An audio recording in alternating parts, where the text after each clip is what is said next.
Assalamualaikum warahmatullahi wabarakatuh. Banyak orang yang meremehkan dan memandang sebelah mata tukang ojek. Tapi saya santai saja, karena hidup ini memang tidak pernah lepas dari komentar orang lain. Karena menurut saya, apapun pekerjaan dan profesi kita di dunia ini adalah mulia selama pekerjaan itu halal, dan termasuk sebagai tukang ojek. Menurut saya, ojek adalah pekerjaan yang membuat kita menjadi lebih tenang, santai, bebas, dan leluasa. Karena pekerjaan ini bisa mengatur waktu kita sendiri, dan bukan kita yang diatur-atur. Ada yang mengatakan hidupnya kurang beruntung karena jadi tukang ojek. Justru, menurut saya, jadi tukang ojek adalah keberuntungan yang luar biasa. Karena profesi ini mampu memanage waktu kita sendiri, terutama waktu untuk beribadah kepada Allah Subhanahu wa Ta'ala. Ketika menjelang waktu sholat, kita bisa mematikan aplikasi dulu untuk menjalankan kewajiban sholat tepat waktu dan bahkan berjamaah di masjid. Kalau pekerjaan yang lain, saya rasa belum tentu bisa. Tak mengapa kita dipandang hina oleh makhluk. Yang terpenting tidak hina menurut pandangan Allah Subhanahu wa Ta'ala. Intinya tak perlu mendengarkan apa kata orang selama profesi yang kita geluti tidak keluar dari yang namanya koridor syariat. Syukuri seperti apapun keadaan dan kondisi kita, dan jangan selalu membandingkan dengan hidup orang lain agar kita tidak menjadi orang yang kufur nikmat. Dan yang perlu diingat, apapun profesi kita tetap harus Allah yang dijadikan prioritas dan tujuan utama. Karena Allah menciptakan kita, wa ma khalaqtul jinna wal insa illa liya'budun. Tidaklah aku menciptakan jin dan manusia semata-mata hanya untuk beribadah kepadaku. Maka apapun status kita, apapun profesi kita dan pekerjaan kita, dan apapun peran kita dalam hidup, niatkan semuanya untuk ibadah kepada Allah Subhanahu wa Ta'ala.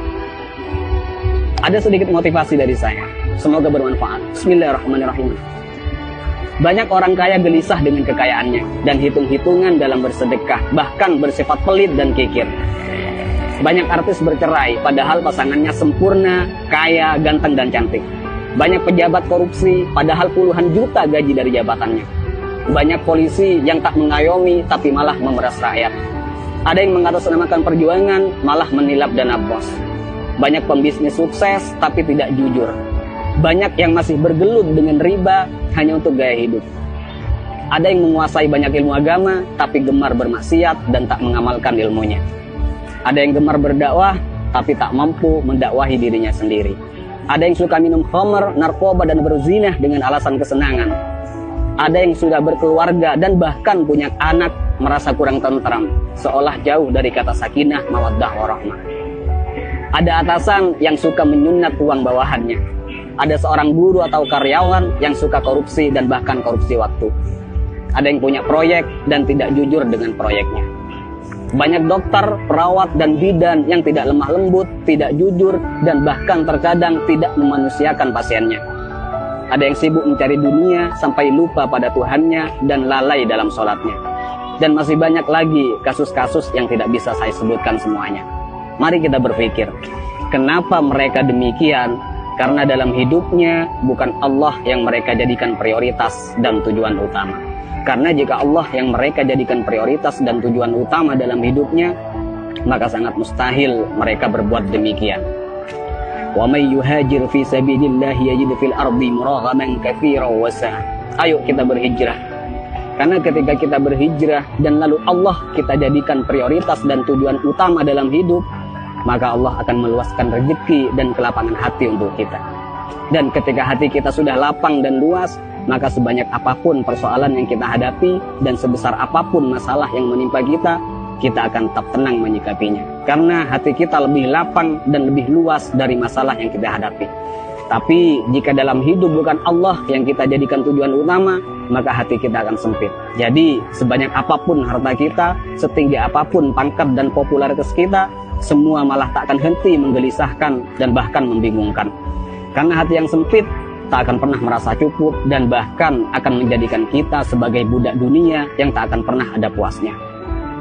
Jadi sekali lagi buat teman-teman, tak usah malu apapun profesi dan pekerjaan kita. Selama itu halal, semua adalah pekerjaan yang mulia. Dan yang terpenting, apapun profesi kita, apapun pekerjaan kita, dan apapun peran kita dalam kehidupan, niatkan semuanya untuk ibadah dan jadikan Allah sebagai prioritas dan tujuan utama.